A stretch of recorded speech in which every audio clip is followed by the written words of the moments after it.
J'aurais dû me douter qu'un tel rituel ne fonctionnerait pas. Du moins pas à notre époque.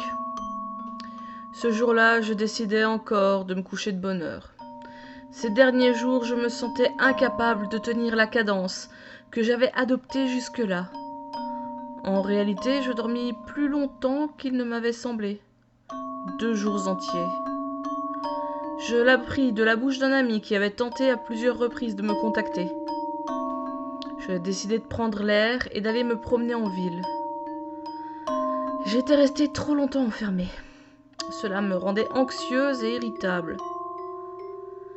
C'est là que je les vis pour la première fois. Elles suivaient les gens, comme des vautours attendant une nouvelle charogne. Les ombres. Pas les ombres, mais les ombres, avec une majuscule. Des êtres qui semblaient posséder leur volonté propre et se nourrir d'une aura qui émanait de leurs victimes. Elles paraissaient façonnées de ténèbres pures. Les ombres se mouvaient dans chaque coin enténébré. La ville grouillait littéralement de ces choses. J'eus beau fermer les yeux et les fermer encore, je ne pus faire disparaître ces visions de cauchemar. Au coin de la rue, un homme accidenté était emporté par les ambulanciers, tandis qu'une myriade de ces petits êtres obscurs se lançait sur lui pour happer son âme. Je vis le misérable se débattre avant de disparaître englouti par ces abominations. À peine eurent-ils fini leur sinistre besogne qu'ils me fixèrent de leurs centaines d'yeux aveugles. Je rentrai chez moi en courant et fermai la porte à double tour. Je tirai les tentures et allumai toutes les lampes dans le but de supprimer la moindre zone d'obscurité de la pièce où je me trouvais. L'épouvante engendrée lors de mon passage en ville marqua le début de mon isolement. Je m'enfermais à double tour. Je ne sortais de chez moi que pour quelques nécessités. Et j'utilisais Internet pour la majeure partie de mes achats et de mes transactions bancaires. Je continuais cependant d'écrire, plus fiévreusement que jamais. Cependant, je sortais encore lors des jours où le soleil filtrait à travers la brume, dissipant ses rayons, réduisant l'ombre, si pas à la non-existence, à une fine pellicule gris-perle où les ombres ne pouvaient trouver refuge. Si vous écoutez mes proches, ils vous diront que mes traits s'étaient tirés, que mon regard bleu arborait à présent la froideur et la dureté de celui des prédateurs, tout en ayant les caractéristiques de tristesse mêlées de crainte de la proie qui se sent traquée. J'eus la détestable impression que la folie s'emparait de mon être. Je me souvins alors de tous ces écrivains adeptes de la littérature fantastique qui avaient sombré dans les abysses de la déraison. Décrivaient-ils ces ignominies parce qu'ils étaient fous ?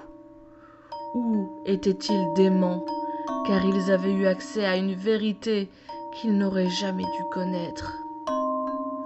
Et où me situais-je dans toute cette affolante théorie ?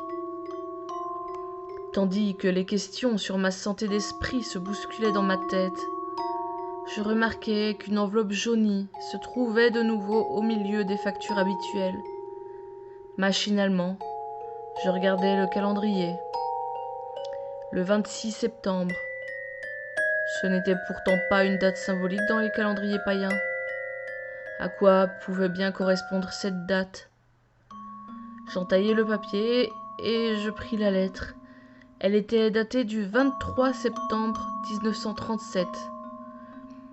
Je pris alors conscience que cela faisait effectivement plusieurs jours que je n'avais pas lu mon courrier, que je m'en désintéressais même totalement. Mademoiselle Marie-Astrid Lépinois, pardonnez mon impolitesse et mon outrecuidance. Cependant, J'ai été frappé par l'évolution étonnante qu'a subie votre style tout entier. Votre âme semble elle-même transmuée en quelque chose de différent. Oui, vous paraissez étrangère à vous-même, étrangère à la personne à laquelle j'ai écrit ces missives il y a à peine quelques mois. Je dois vous avouer que ce changement m'inquiète. Pourtant, ce n'est pas la jalousie qui parle par ma bouche, loin de là. Mais je ne pourrais me résoudre à ce qu'il puisse vous arriver malheur, pas à vous. Je ne peux m'expliquer pourquoi, mais je ressens comme si un lien me connectait à vous depuis que j'entretiens cette correspondance. Il semblerait que je ne puisse vous écrire que lorsque les forces cosmiques le permettent. Les sabbats semblent être les seuls moments propices, de même que les solstices et les équinoxes. D'ici le prochain sabbat, j'essayerai de glaner des informations sur votre état. Toujours votre H. P. L. Mon état? Pourquoi mon état? Je n'étais pas malade. Que du contraire. Jamais je n'avais eu autant d'inspiration, de fièvre, de passion dans mon écriture. HPL paraissait parvenu aux mêmes conclusions que moi quant aux dates correspondant aux envois, mais où étaient passés les éloges? Et puis, ce ton inquiet me paraissait quelque peu excessif. À la réflexion, ces créatures avaient eu maintes occasions de m'attaquer et elles ne l'avaient pas fait. Peut-être alors me faisais-je du souci pour rien? Au moins, la lettre d'HPL m'avait ouvert les yeux sur cette théorie. Mais alors, peut-être en les ignorant, me mettrais-je à l'abri de leur funeste influence? Il me vint à l'esprit une idée tout aussi saugrenue. Peut-être existait-il un contresort permettant de défaire ma vision nouvelle du monde. Puisqu'une incantation m'avait donné la connaissance d'une dimension invisible, peut-être qu'une incantation pourrait me ramener à cet état d'ignorance, d'où je m'étais écarté par mes gardes. Cette idée me séduisit au plus haut point. Comme j'avais envie de retrouver cette douce inconscience des dangers qui me guettaient. Je n'éprouvais à ce moment aucune crainte, aucune appréhension. Pas le moindre effroi ne s'insinuait en mon âme, tel un serpent venimeux. Étonnamment, la recherche ne me prit que quelques jours. Et j'ai trouvé cette incantation. Que ce qui a été fait soit défait, que l'indicible rejoigne les ténèbres, que l'esprit oublie ses auras funèbres, et que l'inconnu soit complet.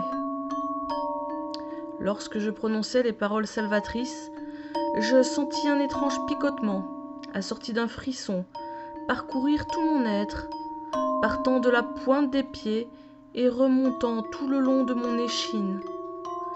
Je regardais tout autour de moi. Mon chien, qui ne m'approchait plus depuis cette nuit fatidique où j'avais pratiqué le rituel de vision, s'approcha un peu plus que ces derniers mois. J'entr'ouvris les rideaux et osai un regard vers l'extérieur. Je ne voyais plus rien qui me parût suspect. À cet instant précis, la sonnerie du téléphone retentit dans la pièce demeurée jusque-là silencieuse. Je ne pus m'empêcher de sursauter. Je décrochai prudemment. Il s'agissait d'Henri, qui souhaitait à la fois prendre de mes nouvelles, suite à mon récent isolement, mais surtout qui désirait savoir où en était mon travail. Et il proposa de prendre rendez-vous si je n'avais plus peur d'affronter le monde. Et il demanda cela avec tant de condescendance dans la voix que j'acceptai immédiatement la rencontre, arguant que ça me ferait le plus grand bien et que j'avais mérité un peu de détente suite à mon travail acharné. Durant notre face-à-face, je mis l'accent sur le fait que je n'avais pas paru en public depuis un certain temps, car je souhaitais me consacrer entièrement à l'écriture, afin que tout se déroulât le plus rapidement possible. Sur ce, Je lui tendis tout ce que j'avais rédigé jusque-là. Il parcourut rapidement les sombres lignes. Effectivement, vous ne vous êtes pas tourné les pouces durant tout ce temps. Ça m'a l'air pas mal. Pas mal du tout, en fait. Il s'attarda davantage sur la nouvelle parlant de mon aventure extrasensorielle. C'est étrange. Dans le passage que j'ai sous les yeux, vous rendez tellement bien l'angoisse du personnage qu'on dirait que vous l'avez vécu vous-même. À ces mots, il plongea son regard dans le mien, inquisiteur et impressionnant. J'éprouvais une peine effroyable à trouver les arguments pour me défendre. Je me sentis d'ailleurs ridicule en tentant de me défendre. Une personne normalement constituée n'aurait nullement à se défendre face à de telles allusions. Qui plus est, allusions probablement ironiques. Eh bien, j'ai fait de mon mieux pour imaginer ce que j'aurais ressenti dans une situation pareille. Il me fixait toujours, de ses yeux flamboyants, mais il n'ajouta rien. Je demandai à continuer ce premier manuscrit. Il accepta et me donna encore un délai d'1 semaine, après quoi il voulait une épreuve définitive qui serait soumise à la correction le plus rapidement possible. Je rentrai chez moi le cœur léger, à la fois suite au fait que mes textes paraissaient plaire à mon éditeur, mais surtout car aucune vision n'était venue troubler ma soirée. Je scrutais les ténèbres, mais visiblement, ce fardeau de visions extrasensorielles m'avait bel et bien quitté. Je ne tardai pas avant de me mettre au lit. Je me sentais véritablement exténuée. Autant la journée m'avait semblé lumineuse, autant la nuit me parut sombre, courte et éprouvante. Je fus tourmentée par les plus horribles créatures qu'il m'eût été donné de voir. Des êtres que la raison refuserait d'accepter. Des êtres constitués d'une manière ni tout à fait organique, ni tout à fait synthétique. Des êtres squelettiques et dégoulinant d'une sorte de gélatine immonde et pourprée. Des êtres aux yeux rouges sombres, à la peau luisante d'un éclat phosphorescent, et pourtant si lugubre. Leur regard, tourné vers moi, paraissait analyser toute mon âme, et leurs dents, scintillantes dans la pénombre, avaient l'air de vouloir me déchiqueter.